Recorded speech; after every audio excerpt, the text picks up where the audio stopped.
Perkenalkan, saya Muhammad Rizky Fadila, mahasiswa akuntansi Universitas Mercubuana, Kampus Menteng. Pada kesempatan kali ini saya akan menjelaskan mengenai kasus PT Garuda Indonesia.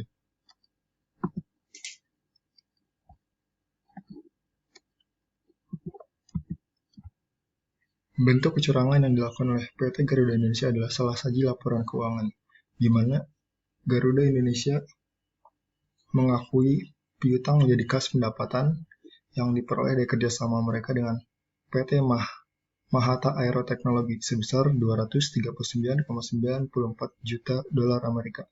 Padahal Garuda Indonesia belum menerima sepeser pun pembayaran dari PT Mahata Aero Technology. Kronologi kasus PT Garuda Indonesia adalah pertama di 2 April 2019, di mana dua komisaris Garuda Indonesia menolak menandatangani laporan keuangan Garuda Indonesia karena tidak sesuai dengan PSAK. Selanjutnya, pada 30 April 2019, jajaran direksi Garuda Indonesia dipanggil oleh Bursa Efek Indonesia. Pertemuan itu diadakan bersama auditor Garuda Indonesia, Ketua Akuntan Publik Tanubrata Sutanto, Fahmi Bambang, dan rekan. Pada 2 Mei 2019, OJK meminta verifikasi laporan keuangan Garuda Indonesia pada Bursa Efek Indonesia atas polemik tersebut. Selanjutnya, pada 3 Mei 2019, Garuda Indonesia mengeluarkan pernyataan bahwa mereka tidak akan mengaudit ulang laporan keuangan yang tidak sesuai dengan PSAK.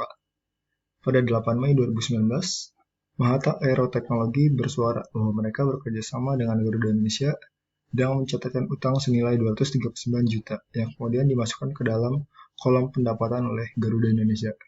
Pada 21 Mei 2019, Garuda Indonesia kembali dipanggil oleh Komisi 4 Dewan Perwakilan Rakyat untuk dimintai keterangan terkait skandal tersebut.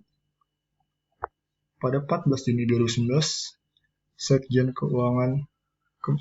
Kementerian Keuangan Hardianto menyampaikan adanya dugaan audit yang tidak sesuai PSAK dan sanksi yang akan diberikan pada KAP dan rekan masih menunggu koordinasi dari OJK.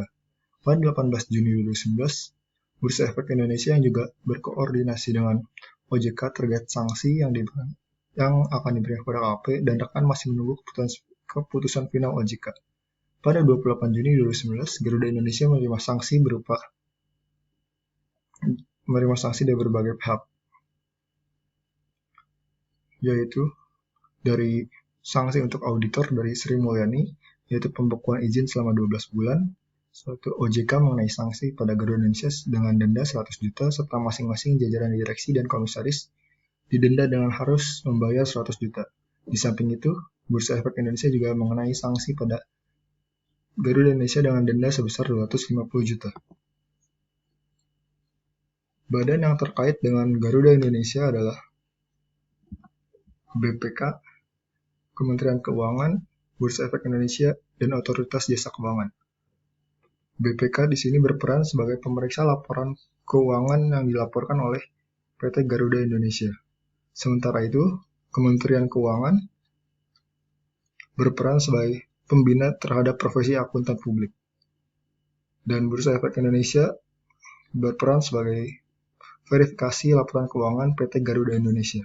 Dan OJK berperan sebagai pengawas prosedur dalam transparansi dan market conduct PT Garuda Indonesia. Keterlibatan akuntan publik dalam kasus ini adalah kelalaian dari KAP yang melanggar standar akuntan publik nomor 315, di mana akuntan publik tidak dapat menilai transaksi untuk kegiatan perlakuan akuntansi, pendapatan piutang, dan pendapatan lain-lain. Setelah itu ada SA 500 yang merupakan akuntan publik belum sepenuhnya mendapatkan bukti audit yang cukup untuk menilai perlakuan akuntansi sesuai dengan substansi perjanjian transaksi tersebut. Dan yang terakhir adalah SA 560, di mana akuntan publik tidak bisa mempertimbangkan fakta-fakta setelah tanggal laporan keuangan sebagai dasar perlakuan akuntansi. Regulasi yang mengatur permasalahan ini ada Pasal 69 Undang-Undang Nomor 8 Tahun 1995 tentang Pasar Modal, Peraturan Bapepam, dan LK Nomor 8 G7 tentang penyajian dan pengungkapan laporan keuangan emiten perusahaan publik, interpretasi SAK 8 nomor 8 tentang penentuan apakah suatu perjanjian mengandung sewa, dan PSAK 30 tentang sewa. Terima kasih. Cukup sekian penjelasan saya tentang kasus pada PT Garuda Indonesia.